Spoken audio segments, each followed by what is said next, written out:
The various churches in Jerusalem concluded the week of prayer for Christian unity with the line from St. Luke's Gospel, "You shall love the Lord your God, and you shall love your neighbour as yourself." This year's week of prayer for Christian unity is taking place against an exceptional backdrop of tragic events around the world and in the Middle East, particularly the war in Gaza and Ukraine, as well as persecutions in Burkina Faso and recently in Turkey. The thirsty earth needs rain and water, so the Lord taught us to love not only those who love us, but also those who persecute and hate us. For love is the root of everything. This love is described in God's Word. We have a great responsibility.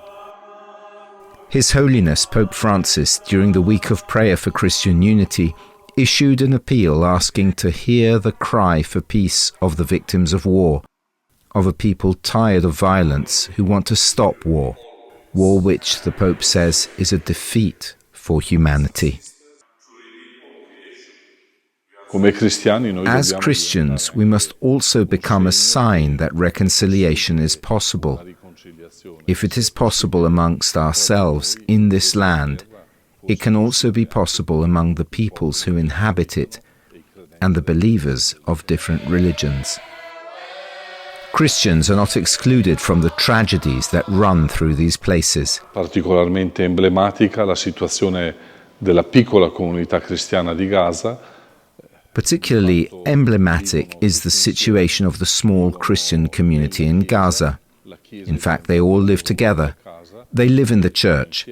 The church has become their only home, and they are Catholics and Orthodox together, without any distinction. And I would say in these difficult situations we experience more and more the value of being one body, of being united by common belonging to the Lord Jesus. Uniti dalla comune appartenenza al Signore Gesù. The Christians, and it doesn't matter if you are Armenian, Anglican, Orthodox, Copt, Syriac, Ethiopian, Latin, Melkite, Maronite, all, we share all the same fate in these days.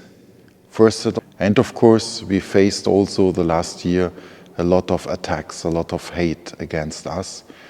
And so it's good that we show together, that we share the common faith, that we share the common baptism, and maybe we can also be a seed for peace in this special situation. The week of prayer for Christian unity, which brought together 9 churches of various ethnicities and languages, the reality of Pentecost manifested the path of unity and love that brings hope for peace throughout the Middle East and the world.